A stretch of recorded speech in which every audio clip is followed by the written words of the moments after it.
The Mastery of Destiny by James Allen. Narrated by Andrew. In this 1-minute summary production, created for research, study, and discussion purposes. This adaptation of the content, making it accessible for a brief yet informative overview.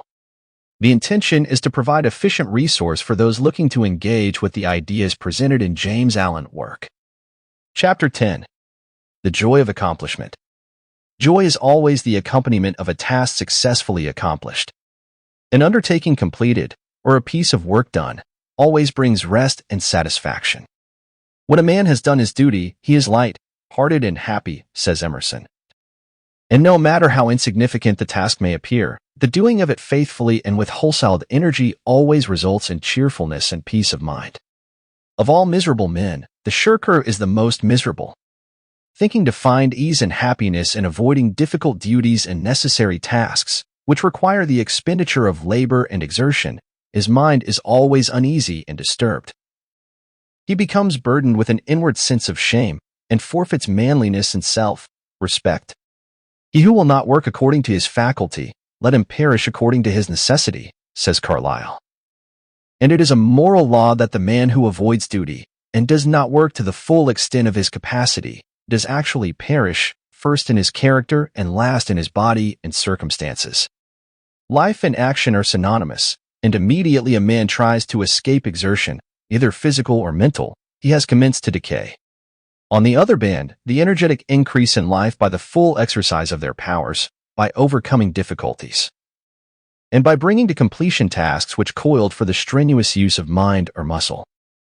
How happy is a child when a school lesson, long labored over, is mastered at last. The athlete, who has trained his body through long months or years of discipline and strain, is richly blessed in his increased health and strength, and is met with the rejoicings of his friends when he carries home the prize from the field of contest. After many years of ungrudging toil, the heart of the scholar is gladdened with the advantages and powers which learning bestows. The businessman, grappling incessantly with difficulties and drawbacks, is amply repaid in the happy assurance of well-earned success. And the horticulturist, vigorously contending with the stubborn soil, sits down at last to eat of the fruits of his labor. Every successful accomplishment, even in worldly things, is repaid with its own measure of joy.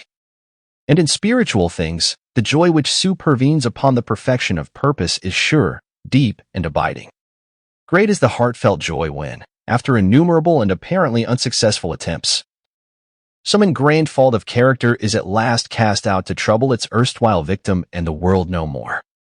The striver after virtue, he who is engaged in the holy task of building up a noble character, tastes, at every step of conquest over self, a joy which does not again leave him, but which becomes an integral part of his spiritual nature.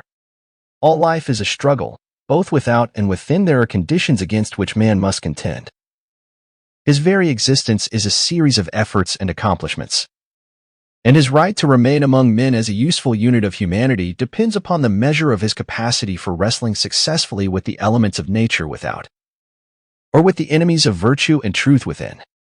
It is demanded of man that he shall continue to strive after better things, after greater perfection, after higher and still higher achievements. And in accordance with the measure of his obedience to this demand, does the angel of joy wait upon his footsteps and minister unto him. For he who is anxious to learn, eager to know, and who puts forth efforts to accomplish, finds the joy which eternally sings at the heart of the universe.